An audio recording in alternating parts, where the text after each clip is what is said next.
Most women think looking younger comes down to expensive creams and serums. It doesn't. In fact, there's one choice that quietly adds years to your appearance, and most women make it every single time they sit in the stylist's chair. It has nothing to do with color, and almost nothing to do with money.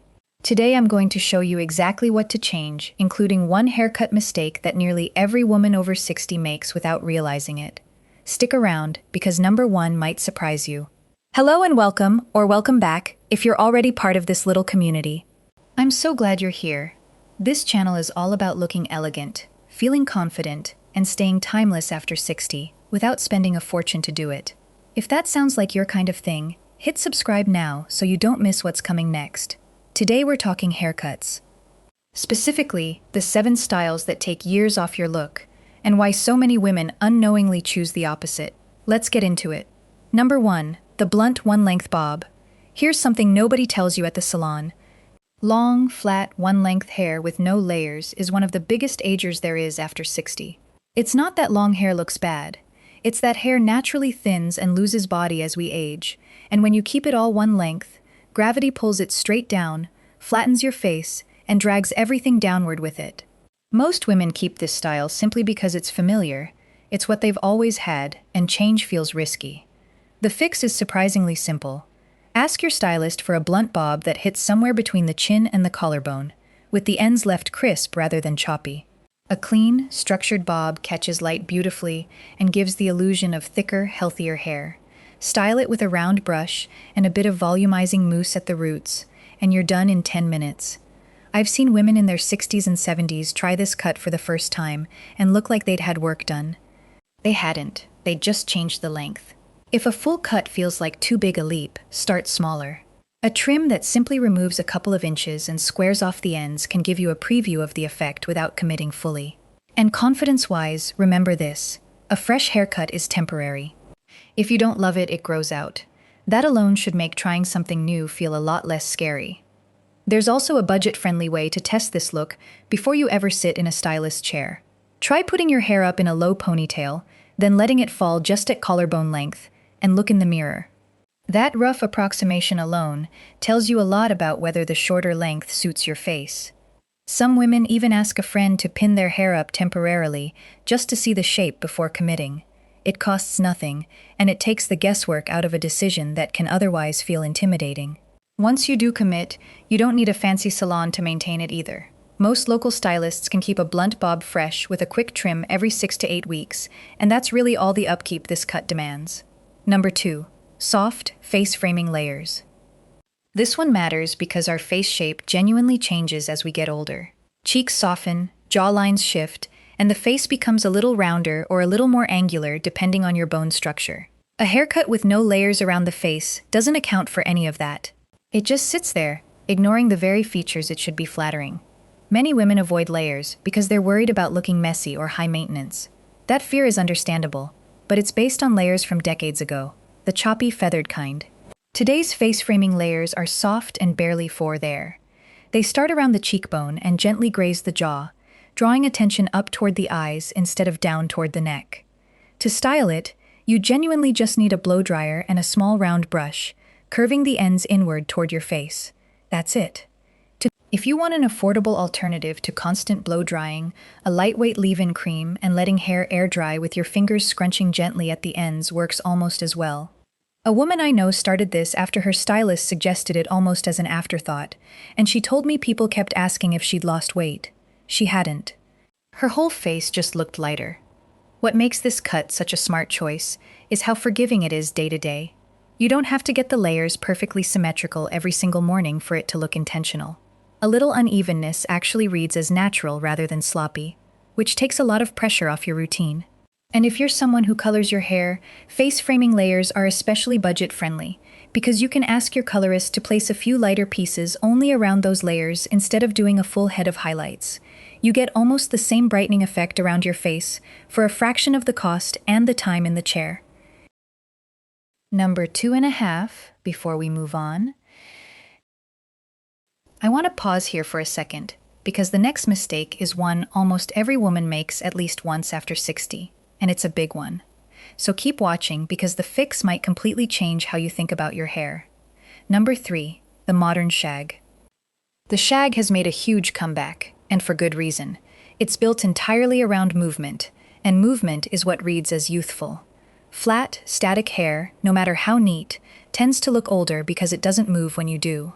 A shag has layers cut throughout, not just around the face, which gives it natural texture and bounce. Many women shy away from this cut because they associate the word shag with the 70s and worry it will look dated or too edgy. A modern shag is much softer than that. It's not choppy or spiky. It's simply layered enough to create body, especially through the crown, where hair tends to thin first. The beauty of this cut is that it's genuinely low effort. A little texturizing spray, a quick scrunch with your hands, maybe a few seconds with a curling wand on the front pieces, and you're finished. No expensive tools required. If you're not ready to commit to the full shag, ask for internal layers instead, layers that live underneath the surface hair rather than on top, giving you movement without changing your overall length or shape. There's also a practical reason this cut works so well for women who travel or lead busy lives. Because the layers are already built into the shape, the style holds up even after a long day, a windy walk, or a night without washing. You don't need to redo it every few hours the way you might with a sleeker cut. A quick finger comb and a spritz of dry shampoo at the roots, and it looks freshly styled all over again.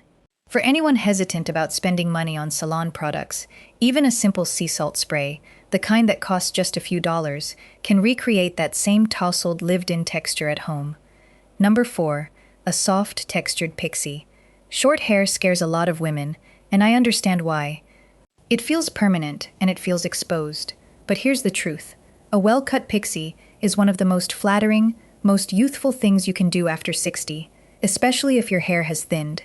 Thin, fine hair styled short actually looks fuller than the same hair grown long and limp.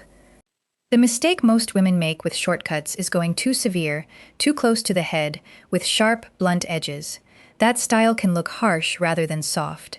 The fix is texture.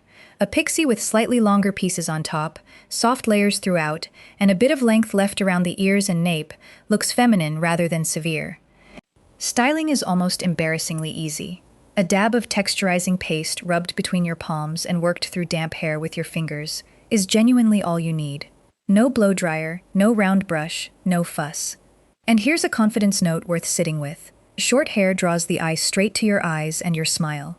That's not aging, that's striking. If you're on the fence, ask your stylist for a grow-out-friendly pixie, one with a bit more length left on top than usual. This gives you room to adjust the shape over a few months, rather than locking you into one exact look right away. It also means that if you decide short hair isn't for you after all, you're not starting from nothing when you grow it back out. And practically speaking, this is one of the most wallet-friendly cuts on this list. Less hair means less shampoo, less conditioner, and far less time spent styling, which adds up to real savings over a year. Number 5, a long bob with subtle waves. This is the style I call the quiet showstopper. It's not dramatic, but it works every single time. A long bob, often called a lob, that grazes the shoulders with soft, loose waves running through it, softens the whole face without demanding much effort at all. The reason this one gets overlooked is that many women think elegant means sleek and straight. Straight hair can actually be harsher on a mature face because it emphasizes every line and edge rather than blurring them slightly. Waves do the opposite, they soften. You don't need a curling iron for this. Braiding damp hair before bed and releasing it in the morning creates the exact same soft wave, and it costs nothing.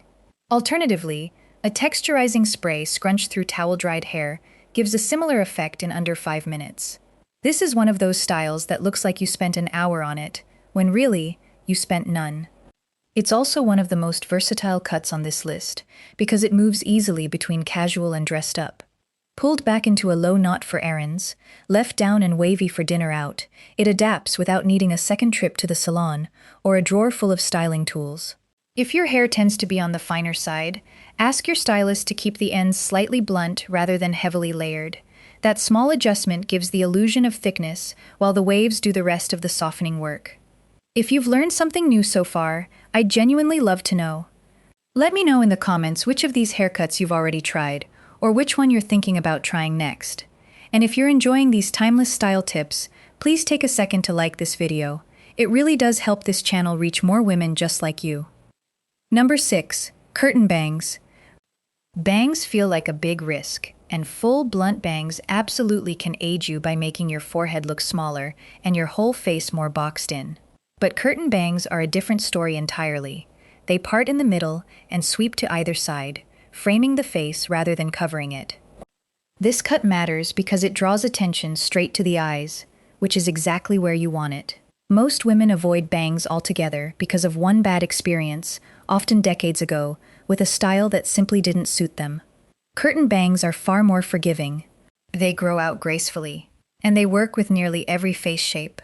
Styling takes about 30 seconds. Damp hair, a round brush, and a quick blast of warm air curving each side away from your face. That's the whole routine. And if you're nervous about commitment, ask your stylist to leave them slightly longer at first. You can always trim them shorter once you're sure you love them, but you can't easily add length back if they're cut too short too soon. One thing that surprises a lot of women is how much curtain bangs can soften features they've never loved, a strong brow line, or deeper lines across the forehead, without a single product or procedure. They simply sit there quietly doing the work, and on busy mornings, you can even pin them back with a small clip if you're in a rush, then let them down again later. That kind of flexibility is exactly why this style has stayed so popular. It adapts to your day, instead of demanding you adapt to it. You'll definitely want to stay for the last one, because it's the cut I recommend more than any other, and it's the one almost nobody thinks to ask for. Number 7. Layered hair with volume at the crown. Here's the biggest mistake almost every woman over 60 makes without realizing it. She focuses entirely on length and color, and completely ignores what's happening at the crown, the very top of the head. As hair thins with age, this is usually the first place it happens, and flat styling only draws more attention to it.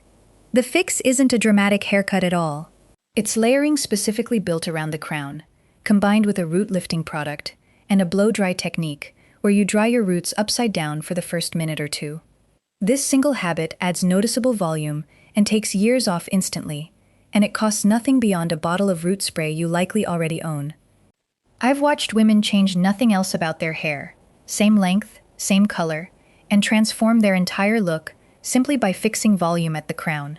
It's the difference between looking tired and looking radiant, and it comes down to about 60 seconds of extra effort in your morning routine. If you want an even simpler option, ask your stylist about point cutting at the crown during your next appointment. It's a quick technique that removes weight from just that section, and it doesn't change your overall length or style at all. It's the kind of small request most stylists are happy to add on for free during a regular trim. And for anyone who wants a no-heat option, sleeping with your hair loosely clipped up at the crown, rather than flat against the pillow, can preserve a surprising amount of lift by morning. No dryer, no products, no cost at all. So there you have it, 7 haircuts that genuinely make a difference after 60, and one habit that ties them all together. Here's what I want you to remember. None of this is about chasing youth or hiding your age. It's about choosing a style that works with the hair you have right now, today, not the hair you had at 30. Confidence isn't about looking younger for the sake of it. It's about looking like the most vibrant, most put-together version of yourself, and that has absolutely nothing to do with a number. You don't have to try all 7 at once either. Pick the one that feels the least scary, the one you keep coming back to in your mind, and start there. Small changes have a way of building on themselves. A woman who tries curtain bangs this month might feel brave enough for a shag by next spring, and before she knows it, she's completely reinvented her look, one manageable step at a time. There's no rush, and there's no wrong way to begin. If this video helped you see your hair a little differently, please subscribe so you don't miss what's coming next. And if you want more guidance, go watch my video on the 5 wardrobe pieces every woman over 60 should own, because looking timeless is about so much more than just your hair. Thank you so much for spending this time with me today. You deserve to feel beautiful at every single age, and I'll see you in the next one.